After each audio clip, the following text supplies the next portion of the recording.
As a bus driver for students with disabilities or neurodivergencies, there may be times you have to practice behavioral management.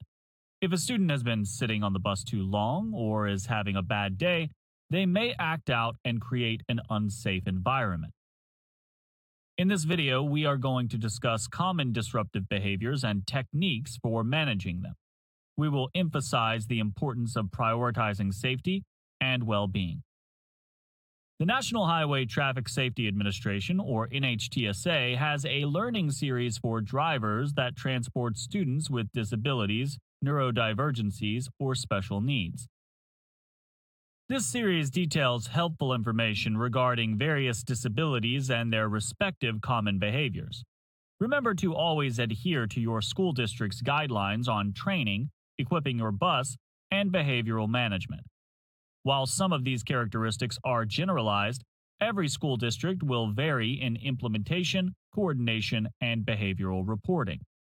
Next, we will list and discuss common disabilities, their respective behavioral tendencies, and strategies for behavioral management.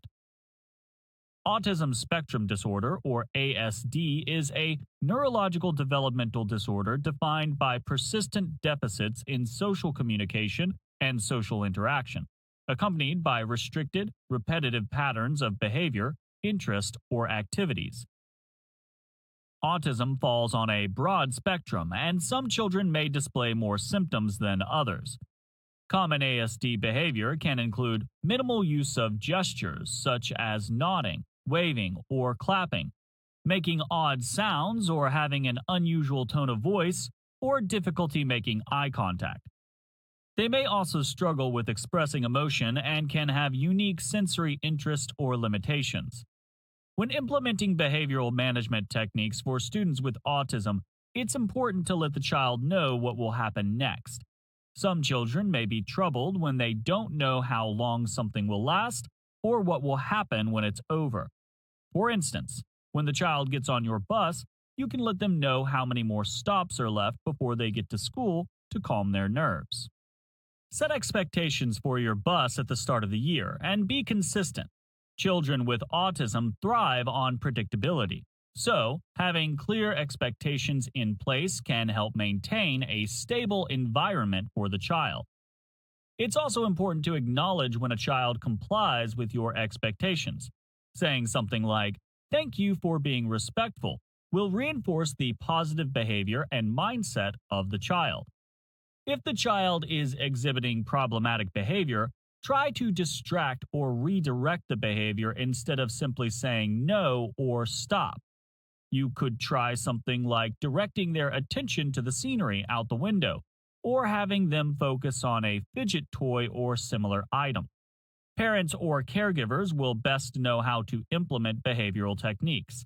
Be sure to get their advice during the initial IEP meetings, as every child will respond differently to different techniques. Students with hearing impairments or deafness may communicate differently. Some rely on sign language, while others may rely on lip reading. If you can maintain communication with these students, they tend to present fewer behavioral problems. Everyone wants to be understood and able to communicate with others. Consider learning at least some basic signs and fingerspelling related to greetings and safe transportation. It is also beneficial to always keep paper and pencil on your bus for supplemental communication.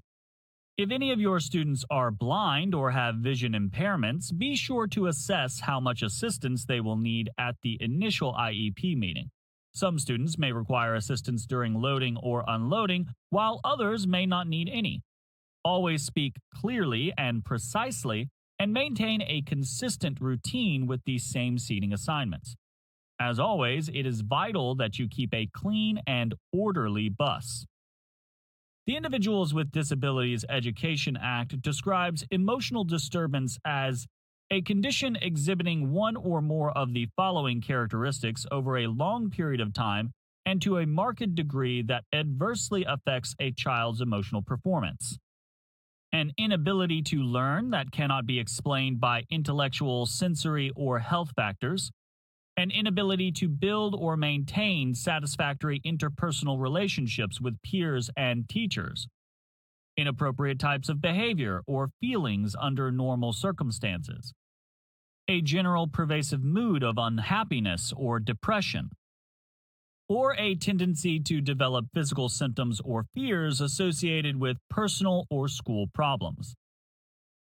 The term emotional disturbance is used as an umbrella term to describe a variety of disabilities or disorders, including anxiety, ADHD, OCD, depression, BPD, and eating disorders.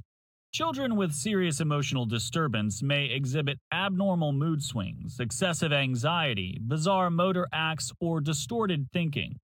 Although many children can display these behaviors during development, it is only considered an emotional disturbance when the behavior continues over a long period of time and can often indicate they are having trouble adjusting to their surroundings or their peers. During a child's IEP meeting, everyone present should discuss strategies that address the child's behavior with specific techniques that will support them. Every child has individual needs, but generally, children with emotional disturbances need attention focused on developing social skills, increasing self-awareness, self-control, self-esteem, and emotional and behavioral support. While transporting your students, you may encounter problematic behavior throughout the school year. Since every student has unique needs, they will also have unique behavioral management techniques. These should be discussed in initial IEP meetings.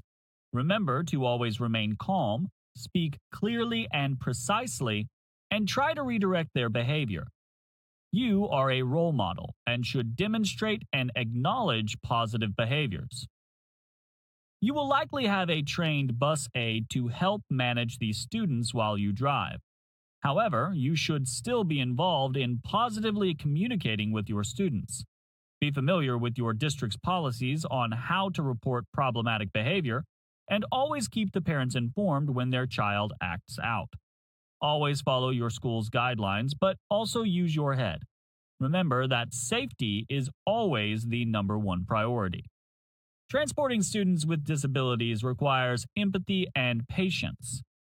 Every child has specific individual needs, and you will need to get to know each student personally to better understand how to provide the best transportation service for them.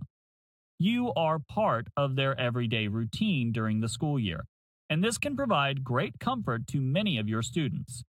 Remember that your role is not to discipline, but to provide support and establish a positive and safe environment.